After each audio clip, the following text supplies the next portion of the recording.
नमस्कार, खबरों का पंचनामा देख रहे हैं आप और आपके साथ मैं हूं परवीन शेख। हम लेकर आए हैं देश और दुनिया की 5 बड़ी खबरें, जिस पर चर्चा के लिए हमारे साथ स्टूडियो में मौजूद हैं कैपिटल टीवी के editor in chief doctor Manish Kumar. Sir, आपका बहुत बहुत स्वागत है। धन्यवाद। सबसे पहले एक नजर आज की टॉप हेडलाइंस पर। संसद सत्र के पहले दिन पीएम मोदी का बड़ा बयान, विपक्ष पर साधा निशाना।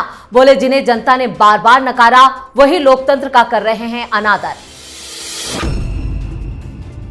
महाराष्ट्र में शर्मनाक हार के बाद उद्धव ने बेटे को सौंपी बड़ी जिम्मेदारी, बनाए गए शिवसेना यूबीटी के विधिमंडल के नेता।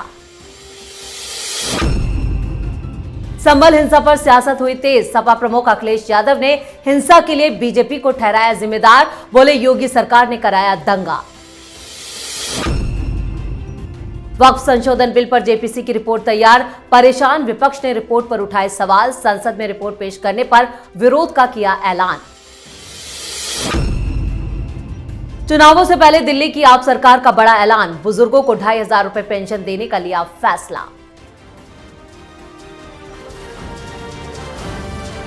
खबरों में सबसे पहले बात पीएम मोदी की। आज से संसद का शीतकालीन सत्र शुरू हो गया, जो 20 दिसंबर तक चलने वाला है। सत्र के पहले दिन पीएम मोदी ने मीडिया को संबोधित किया।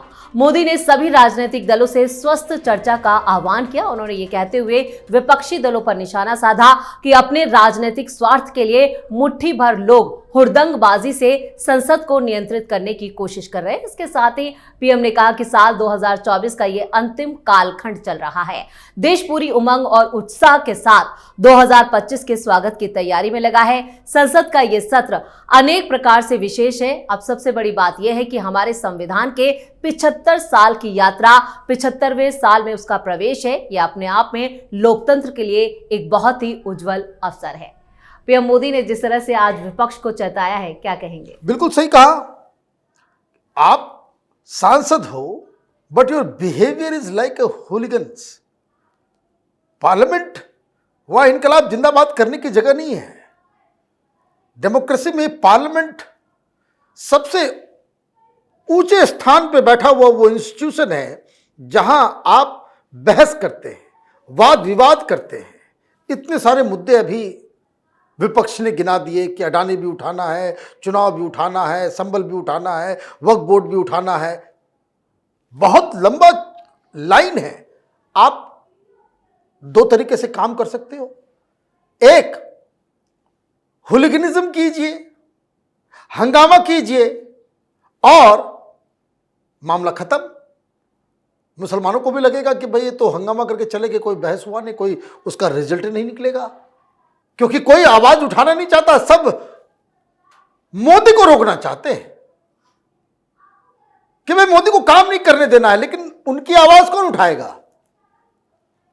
आवाज उठाने के लिए आपके पास ये नहीं है। भाई आवाज उठाने के लिए तो आज तो हमें तो नजर नहीं आए, पता नहीं कहां थे राहुल गांधी। भाई प्रधानमंत्री ने प्रेस कॉन्फ्रेंस किया, आपको भी करना चाहिए था। पार्लियामेंट शुरू होता है, हंगामा चालू कर देते हैं आप। तो प्रधानमंत्री मोदी ने जो अटैक किया उसको विपक्ष ने तो साबित कर दिया कि आप हुड़दंगबाजी करना चाहते हो। You have become a gang of hooligans. और आपके चेहरे कौन कौन से हैं? तो वही लोग जो जेपीसी के अंदर बवाल करने वाले, तो संसद के अंदर मिमिक्री करने वाले, ऐसे ऐसे लोगों को आप चेहरा बनाओगे तो फिर जनता का तो विश्वास ही उठेगा। उसी का कारण है कि आप देखिए कि किस तरीके से हरियाणा में या महाराष्ट्र के अंदर हार हुई। लोग आपके ऊपर यकीन करना छोड़ रहे हैं। उस यकीन को वापस अगर जीतना है तो पार्लियामेंट में you must behave like gentleman. बिल्कुल। और खबरों में अब बात महाराष्ट्र की सियासत की। चुनावों में शर्मनाक हार के बाद उद्धव ठाकरे ने बेटे आदित्य ठाकरे को बड़ी जिम्मेदारी दी है।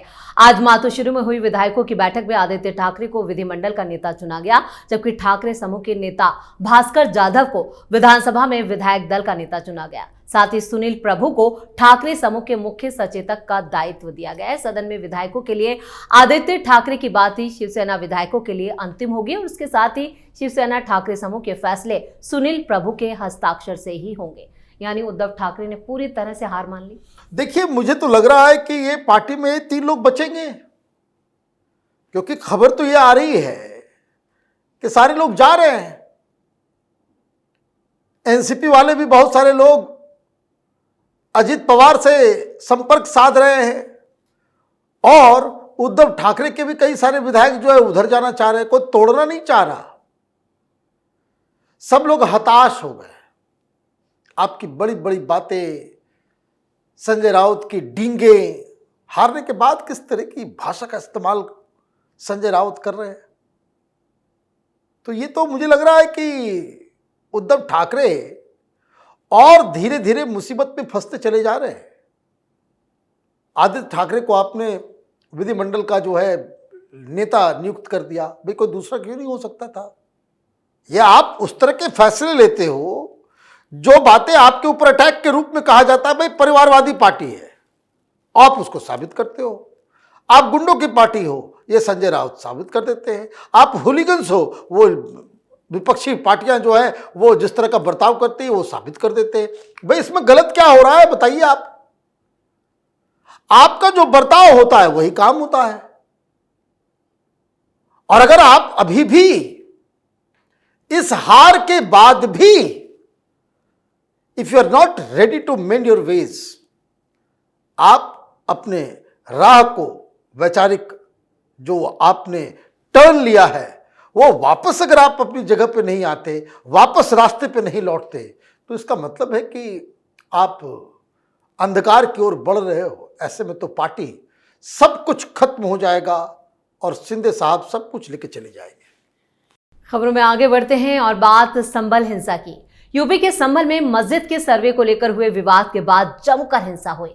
स्थानीय भीड़ ने पत्थरबाजी शुरू कर दी, जिसके बाद पुलिस ने जवाबी कार्रवाई की। हिंसा की घटना में 5 से ज्यादा लोगों की जान चली गई और बड़ी संख्या में लोग घायल हैं।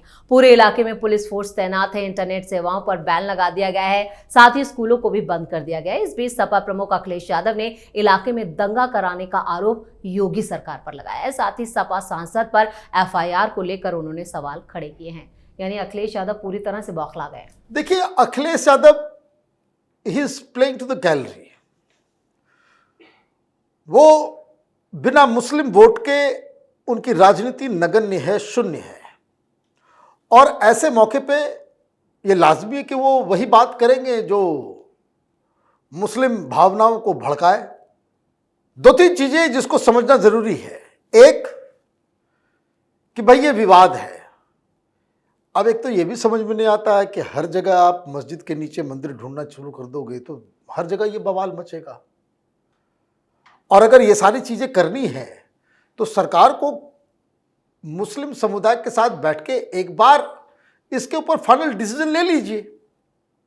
अब इस तरीके से क्लैंडस्टाइन तरीके से अचानक से कोई विवाद उठ जाता है, अचानक से संभल का कहानी आ गया, फिर अचानक से कोर्ट का भी आदेश आ गया, फिर अचानक से सर्वे भी होने लगता है, फिर अचानक से भीड़ भी आ जाती है।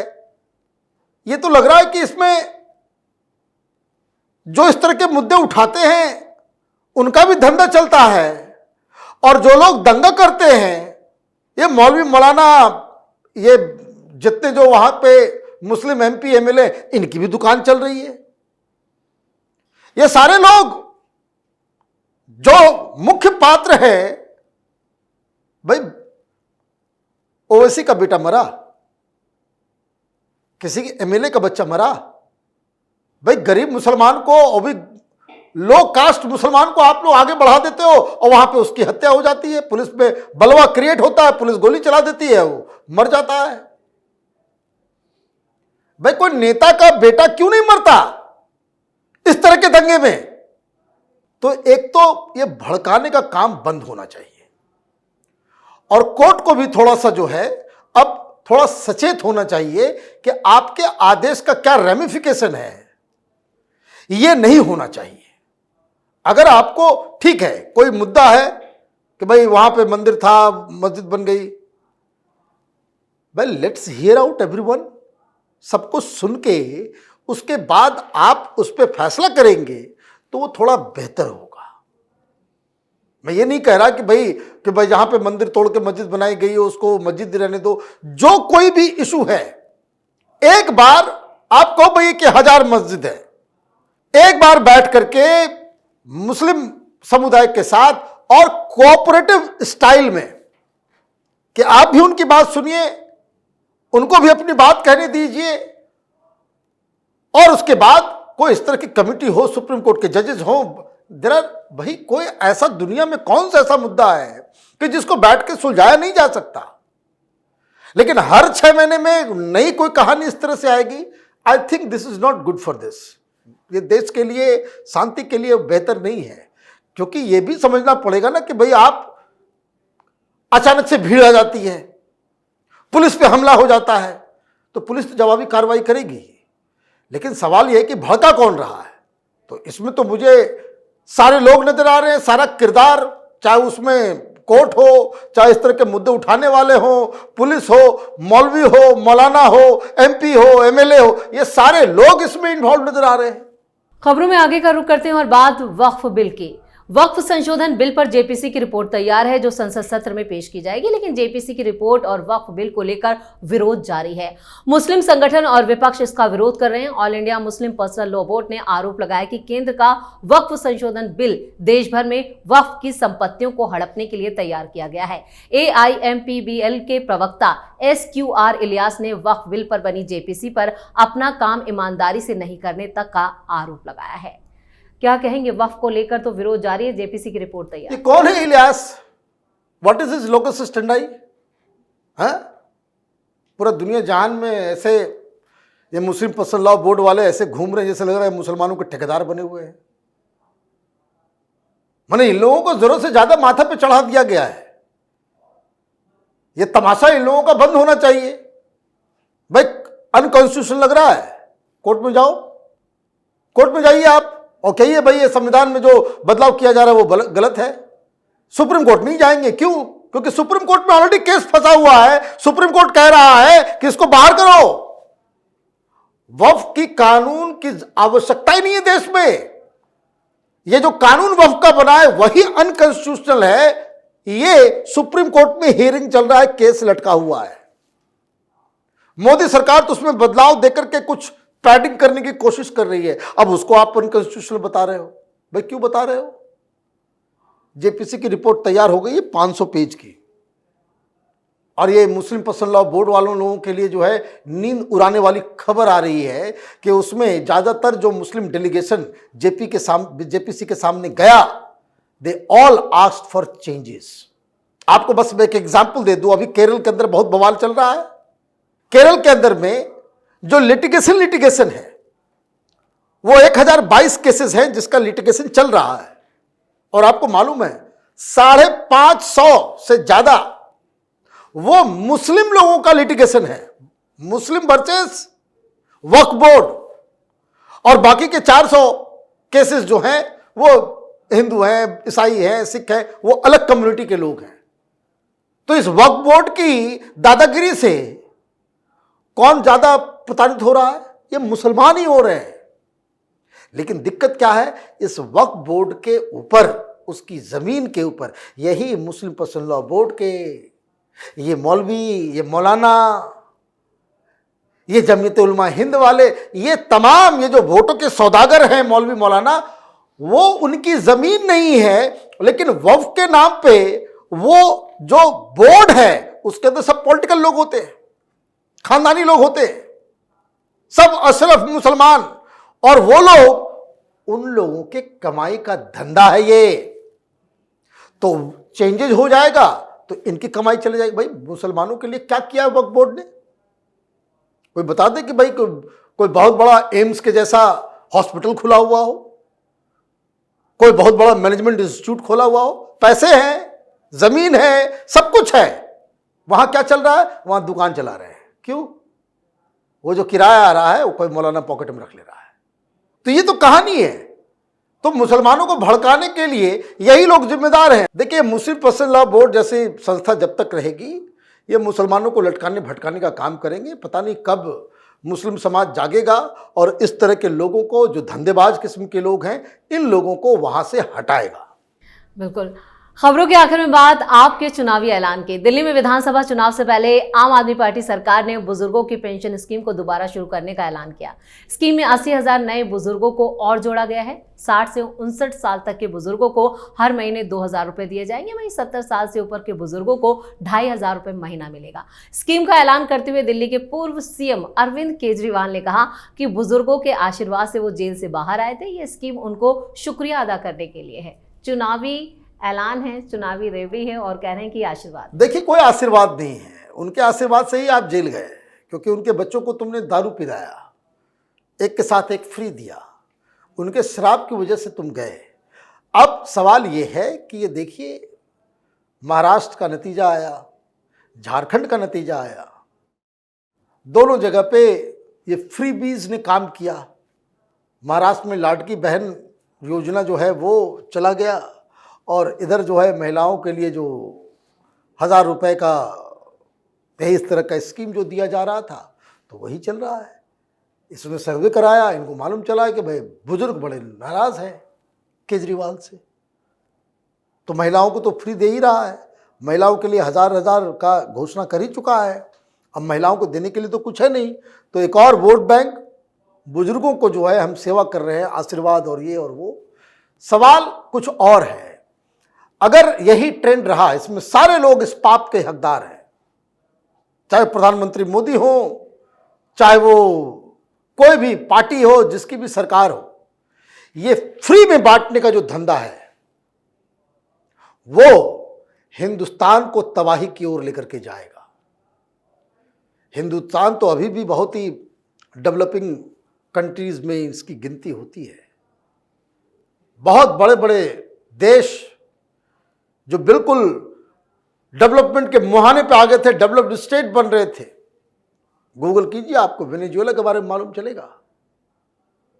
वो कितना इकोनॉमिकली बहुत एक स्टार माना जा रहा था पूरी दुनिया में, कि किस तरह का उसका, ये ऐसे ही केजरीवाल टाइप के लोग, वहाँ चावेज नाम का एक यही आंदोलन जीवी किस्म का व्यक्ति, वो बना, सब कुछ फ्री करने लग गया। अभी वहाँ बस एक ही दो चीज़ है, वहाँ पे बस प्रोस्टिट्यूशन का धंधा चलता है और कैसीनो चलता है और ड्रग्स कार्टेल चलते हैं। बाकी पूरा देश जो है वो तबाह और बर्बाद हो गया।